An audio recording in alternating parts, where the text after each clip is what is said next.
연휴 한가운데인데도 불구하고 이렇게 주님의 전에 나오신 여러분을 진심으로 환영하고 감사를 드립니다. 우리 하나님께서 하나님 앞에서 우리의 자리를 잘 지키는 이런 충성된 모습을 보시고 기뻐하시고 또 우리 예배를 통해서 영광 받으실 줄로 믿습니다. 오늘 올해 표가 다시 모이는 교회입니다. 제가 매월 첫 주 설교를 주제를 따라 하고 있습니다. 우리는 이미 엔데믹과 더불어 함께 모이기를 힘쓰고 또 구역별로 소그룹으로 남녀 선교회별로 교회학교와 찬양대별로 함께 모이기를 힘쓰는 아름다운 모습으로 하나님께 영광을 돌리고 있습니다.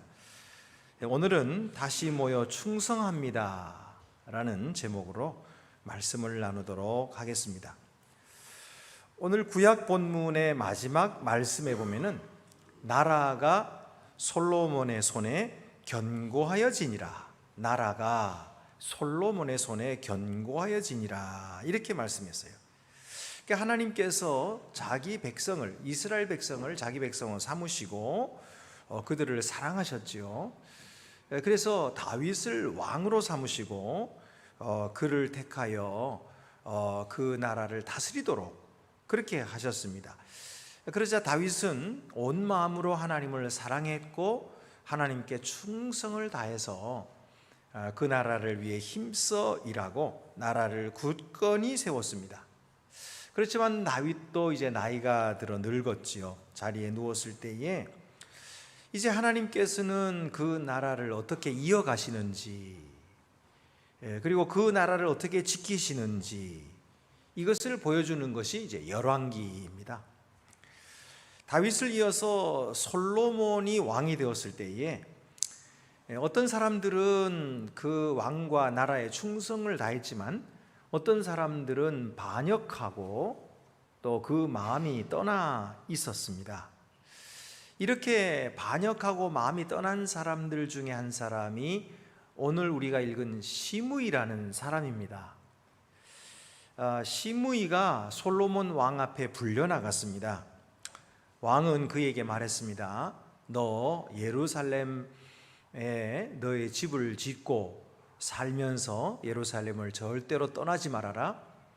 예루살렘을 둘러싸고 있는 이 기드론 시내를 건너는 날에는 네가 반드시 죽임을 당하게 될 것이다 하고 그에게 서약하게 했고, 그는 그 서약을 했고 그리고 잘 지켰습니다. 잘 지키는 것처럼 보였습니다. 그렇지만 얼마지 않아서 그의 속에 있었던 이 반역하는 마음과 불충성하는 마음이 드러나는 일이 생기고야 말았습니다. 3년쯤 지났는데 어느 날 시므이의 두 종이 도망을 쳐서 가드왕 아기스에게로 갔는데 시므이가 직접 그들을 찾아 나선 것입니다. 나귀에다가 안장을 지우고 기드론 시내를 건너서 그 종들을 찾아 나섰습니다. 얼마든지 다른 사람을 시켜서 그 종들을 데리고 올 수도 있었는데 그는 왜 자기가 직접 갔을까요? 몇 가지 이유를 찾아볼 수 있을 것입니다. 첫 번째로 아마 그는 자기 자신이 충분히 그 약속을 지켰다 이렇게 생각했는지도 모릅니다. 그동안 힘들게 참고 참았고 이제는 참을 만큼 참았다 이렇게 생각했을지 모릅니다. 그래서 떠났을 것입니다. 두 번째로 이제 가만히 보니 나를 지키는 사람이 더 이상 없고 솔로몬 왕도 나를 잊어버린 것 같아요. 그러니 내가 나갔다가 돌아온다고 해도 아무도 모를 거야 이렇게 판단했을지도 모릅니다. 세 번째 이유는 무엇보다도 솔로몬 왕을 얕잡아 본 것 같습니다. 왕의 말을 진심으로 따를 마음이 있었다면 적어도 왕에게 보고는 했었어야죠. 그러나 그는 보고하지 않았습니다. 그것은 왕을 존경할 마음이 그에게 없었고 사랑은 더더군다나 하지 않았고 왕을 언제나 멀찍이 두고 지냈으며 왕을 가볍게 여겼기 때문이에요. 그래서 왕의 말도 지키지 않았고 나라도 그에게는 별로 중요하지 않았던 것입니다. 오히려 그에게 중요했던 것은 자기 재산이었죠. 당시의 종과 노예는 주인의 재산이나 다름이 없었어요. 그러니까 이 재산을 찾기 위해서 자기가 나서는 것은 중요하고 왕의 말을 지키는 것은 별로 중요하지 않았던 것입니다. 왕보다도 자기 재물이 먼저였던 것입니다. 여러분, 그는 이런 불충성한 마음을 가지고 왕 밑에서 그 나라에서 살고 있었던 것이죠. 어째서 이 시므이는 이런 마음을, 불충성한 된 마음을 갖게 되었을까요? 성경을 찾아보면 그는 처음부터 그런 마음을 가지고 있었던 것 같아요. 다윗이 왕이 되었을 때도 다윗의 나라에 가담한 적이 없어요. 그는 원래 다윗 왕 앞에 있었던 사울 왕의 친족이었습니다. 그런데 다윗이 왕이 되었을 때에 사울이 죽은 것을 매우 슬퍼했고 사울이 죽은 모든 책임을 다윗에게로 돌렸습니다. 사실 사울이 죽은 것은 다윗 책임이 아니죠. 다윗은 사울을 죽이려고 한 적도 없고 사울을 한 번도 잘못됐다, 그릇되다 비판한 적이 없어요. 왜냐하면 사울은 하나님이 기름 부으신 종이었다 이렇게 믿기 때문에 다윗은 자기를 죽이려고 쫓아다니는 사울을 한 번도 해대게 한 적이 없습니다. 그러나 사울은 하나님 앞에 충성하지 못했기 때문에 하나님께서 그를 버리셨죠. 그래서 전쟁에 패하게 되고 사울이 길보아 산 전투에서 패배했을 때에 내가 어찌 할례 받지 못한 자에게 죽임을 당하겠느냐 그러면서 옆에 자기 병기를 들고 있는 종에게 자기를 찔러 죽이라고 말했습니다. 그렇지만 기름 부음 받은 왕을 감히 찔러 죽이지 못하고 무서워서 떨고 있을 때에 사울은 스스로 자기의 칼을 빼어서 그 위에 엎드러져서 죽었죠. 하지만 시므이는 이 사울의 죽음이 바로 다윗 때문이다 이렇게 생각하며 늘 원망했습니다. 그는 자기가 왕족이라고 생각했고 언제나 기회만 되면 권력을 잡게 될 것이라고 생각했던 것이죠. 그래서 다윗이 한 번은 압살롬에게 피해서 맨발로 울면서 뒷산으로 도망을 칠 때에 그를 따라가면서 저주하며 욕한 사람이 바로 이 시므이예요. 시므이는 뭐라고 말했습니까? 피 흘린 자여 사악한 자여 가거라 가거라. 사울 족속의 피를 여호와께서 내게로 돌리셨다. 그러면서 쫓아가면서 다니면서 돌을 던지고 흙을 뿌리고 저주했던 것이죠. 다윗의 일행 중에서 칼 잘 쓰는 그런 이 군사들이 있었는데 지금 당장 가서 저들을 처단해 버리겠습니다 라고 말했지만 다윗은 그를 살려두었습니다. 다윗이 이제 왕권이 회복되어서 예루살렘으로 돌아올 때 시므이는 그 나루터까지 나가가지고 땅바닥에 엎드려서 나의 잘못한 것을 기억지 말아달라고 그렇게 사정을 했어요. 그때 다윗은 시므이를 살려주었죠. 물론 그의 마음속에 다윗을 반대하는 마음이 있다는 걸 알았지만은 정치적인 이유 때문에 처단을 연기했던 것입니다. 그러나 오랜 세월이 흘렀어도 다윗의 마음속에는 늘 불충성하는 이 시므이를 마음속에 두고 있었죠. 그러다가 죽을 날이 다가왔을 때에 솔로몬에게 이제 유언을 남기게 됩니다. 하나님께서 다윗과 함께 하시고 다윗의 위를 영원히 견고하게 하시겠다고 약속하셨는데 그렇다면 그 하나님의 약속은 분명히 이루어질 것이고 그렇다면은 내 뒤를 이은 이 솔로몬 왕이 반드시 이 나라를 굳게 세우기 위해서는 충성된 자에게 상을 주고 그 은혜를 잊지 않을 뿐만 아니라 반역하는 자에게는 반드시 벌을 내려야 된다고 이제 유언을 하게 된 것이에요. 그것이 열왕기상 2장 8절 9절에 나오는데 다윗이 이렇게 말합니다. 바울임 베냐민 사람 게라의 아들 시므이가 너와 함께 있나니 그는 내가 마하나임으로 갈 때에 악독한 말로 나를 저주하였느니라. 그러나 그가 요단에 내려와서 나를 영접함으로 내가 여호와를 두고 맹세하여 이르기를 내가 칼로 너를 죽이지 아니하리라 하였노라. 그러나 그를 무죄한 자로 여기지 말지어다. 너는 지혜 있는 사람이므로 그에게 행할 일을 알지니 그의 백발이 피 가운데 수월에 내려가게 하라. 이런 유언을 남겼거든요. 솔로몬은 그 유언을 마음속에 간직하고 있었습니다. 솔로몬은 지혜로운 사람이었기 때문에 아무나 함부로 죽이거나 그러지 않았거든요. 그래서 이 시므이에게 이런 약속을 받고 자기가 몰래 도망쳐서 자기의 친족들을 부추겨 가지고 반란을 일으키지 못하도록 했던 것입니다. 어떤 사람은 그렇게 물을 수가 있을 거예요. 아니 목사님, 솔로몬이 시므이를 죽인 일은 좀 불공평하지 않습니까? 솔로몬이 일부러 함정을 파놓고 보복하려고 했던 거 아닐까요? 어떻게 한 사람이 평생 예루살렘을 벗어나지도 못하고 살아갈 수가 있습니까? 이렇게 물을 수도 있을 것입니다. 하지만 시므이가 두 종을 찾아가지고 돌아왔을 때 솔로몬이 그를 다시 불러서 하는 말을 한번 들어보십시오. 솔로몬은 그에게 이렇게 말합니다.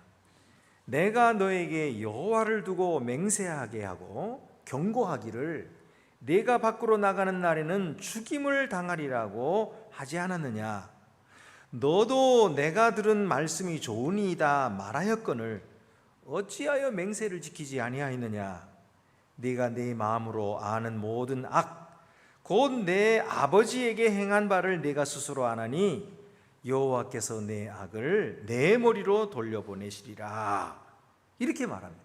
그리고서는 시나 분하야를 보내가지고 시므이를 죽게 합니다. 솔로몬은 분명히 시므이에게 경고했습니다. 맹세시켰고, 그리고 시므이는 좋다라고 말했거든요. 여기서 좋다라는 말은 당시의 법적인 합의의 말이었습니다. 그러므로 시므이는 변명의 여지가 없었던 것입니다. 더욱이 시므이는 그동안 오랫동안 다윗의 치하에서도 은혜를 받았고 솔로몬의 나라에서도 살면서 많은 은혜를 입었습니다.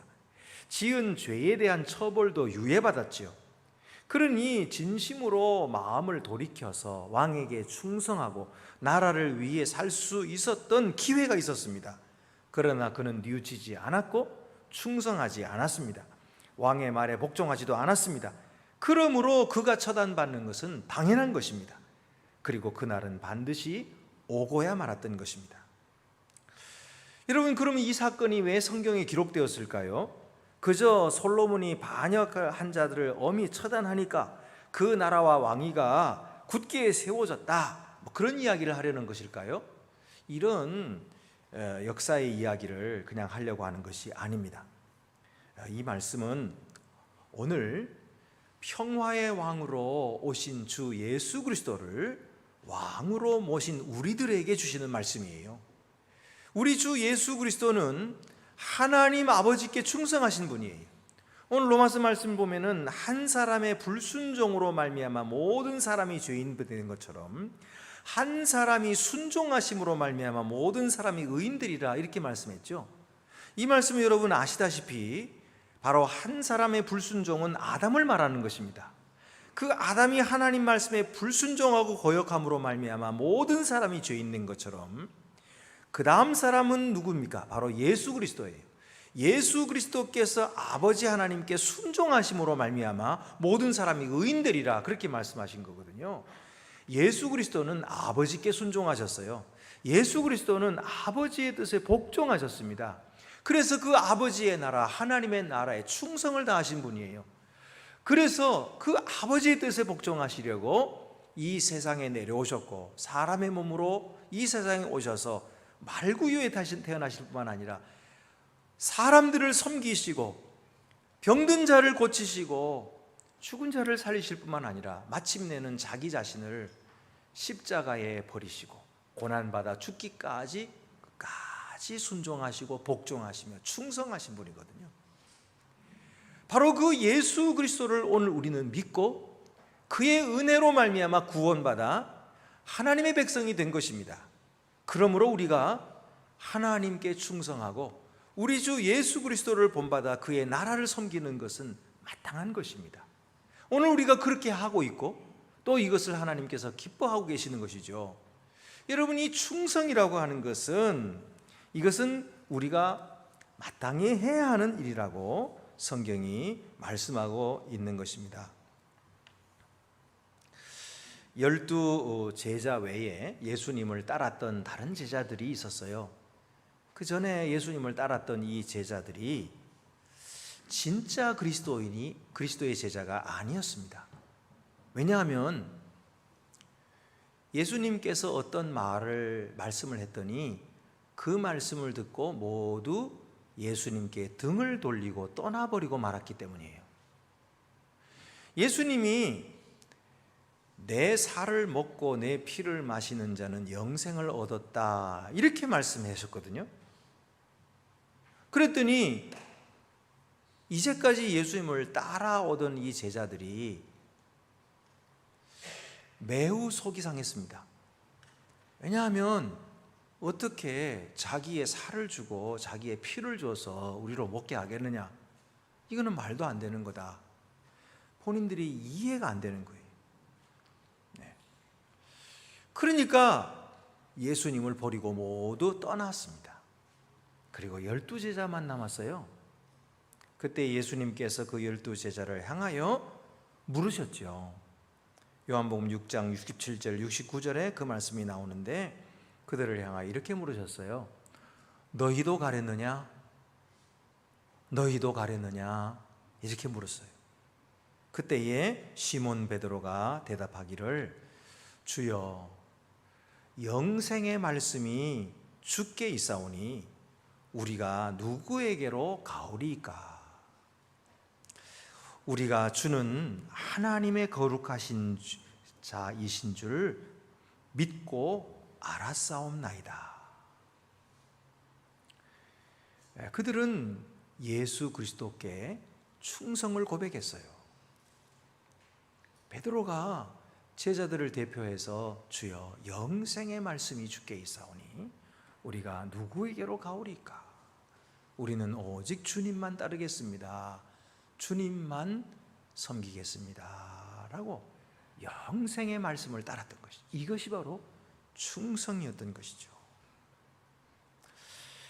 아브라함은 하나님께서 100세에 그에게 아들을 주시고 큰 민족을 이루시겠다고 약속하셨을 때에 그 약속을 그대로 믿었습니다. 이것이 그의 충성이에요.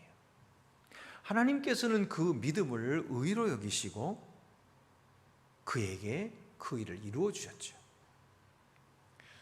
예수님께서도 오늘 신약성경에서 집 하인이 두 주인을 섬길 수 없다, 이를 미워하고 저를 사랑하거나 또는 이를 중히 여기고 저를 경히 여길 것이지 어찌 두 주인을 섬기겠느냐? 이처럼 너희는 하나님과 재물을 겸하여 섬길 수 없느니라, 이렇게 말씀하셨어요. 여러분, 오늘 우리는 하나님만 섬기기로 작정한 사람들입니다. 하나님께만 충성을 바치기로 서약하고 하나님 앞에 세례받고 그리고 주님을 섬기는 그런 충성된 종들입니다. 그러므로 여러분, 이 충성을 변치야 말고 계속해서 우리 하나님께 충성된 삶으로 영광을 돌리시게 되기를 바랍니다. 평택 신흥교회의 전종훈 목사님이라고 계셔요. 근데 저는 이분을 개인적으로는 모릅니다. 근데 그의 글을 읽어봤는데 이런 이야기예요. 그분이 태어날 때에 자기 아버지가 송아지 한 마리를 사셨대요.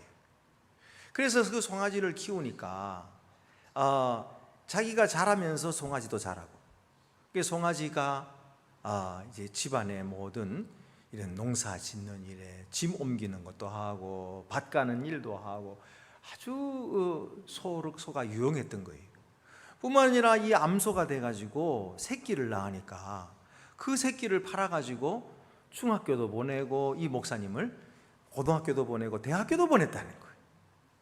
그런데 어느 날 이 아들이 이제 대학교 1학년이 돼가지고 방학 동안에 이제 집에 시골에 내려와서 텐마루에 이렇게 앉아 있는데 낯선 트럭이 한 대가 마당으로 들어오더라는 거예요. 저 트럭이 왜 우리 집으로 들어오지? 이러고 있는데 아버지가 뒤 외양간에서 그 소를 끌고 나오시는 거예요. 그래가지고 깜짝 놀래가지고 달려나가서 아버지 무슨 일이에요? 그랬더니 아버지가 아들에게 하시는 말씀이 얘야, 이 송아지는 네가 태어날 때 우리 집에 들어왔단다. 그리고 이 송아지가 지금까지 우리 집에 얼마나 일들을 많이 했는지, 그동안에 이렇게 일해서 우리가 먹고 살았고 또 새끼를 낳아가지고 널 이제 대학교까지 보냈다. 그런데 이 송아지가 이제 늙었어. 더 이상 일도 못하고 이제 더 이상 새끼도 못 낳아. 그러니 어떡하겠니? 할 수 없이 팔 수밖에 없지 않니? 그리고서는 송아지를 끌고 왔는데 송아지가 버티고서는 안 올라가더라는 거예요. 그러니까 그 아버지 그 말을 듣고 할 수 없이 아들도 도와서 송아지를 떠밀고, 그래도 안 되니까 그 운전기사까지 와가지고 셋이서 떠밀어가지고 겨우 트럭에 태워가지고 트럭이 이제 문을 잠그고 싣고서는 떠나는데, 송아지가 뒤를 돌아보면서 물끄러미 이렇게 아버지와 자기를 보는 그 눈이 너무나 슬프고 안타깝더라는 거예요. 말 못하는 짐승이지만은 자기의 마지막 날을 알고 있는 것 같더라는 거예요. 그래서 송아지가 떠나고 난 그 빈 마당에 아버지와 아들이 아무 말도 하지 않고 서성대고 있었더라는 거예요. 그런데 이윽고 아버지가 말을 하셨답니다. 소가 사람보다 나아. 소가 사람보다 나아. 이 소가 지금까지 우리 집에 와서 자기를 다 주고 갔어. 우리 집안도 살리고 너도 공부시키고, 그리고 이렇게 마지막까지 자기가 할 수 있는 걸 다 해주고 떠났어. 사람이 소보다 못해서야 쓰겄냐? 근데 그 말이 이 아들의 마음에 바로 새겨진 거예요. 사람이 소보다 못해서야 쓰겄냐? 이 아들이 나중에는 목사가 돼가지고요, 교회를 부임하게 되는데 부임하는 첫날 첫 설교에 그 소 이야기를 했답니다. 그래서 우리 아버지 말씀이 사람이 소보다 못해서야 쓰겄냐 그랬는데, 저는 소보다는 나아야 되겠다, 그런 마음으로 목회를 하겠습니다, 이랬 거예요. 여러분, 오늘날 이 충성이라는 말은 세상 사람들이 가볍게 생각하는 말이고, 그런 말 들으면 피곤해질지도 몰라요. 그러나 예수 믿는 일에 있어서 충성이라고 하는 것이 얼마나 귀한 덕목입니까? 충성 없이 어찌 하나님의 나라가 이루어지겠고, 충성 없이 어떻게 하나님의 축복의 통로가 될 수가 있겠습니까? 충성이라는 말이 기독교인에게 있어서, 믿는 자에게 있어서는 얼마나 소중한 말씀인지 몰라요.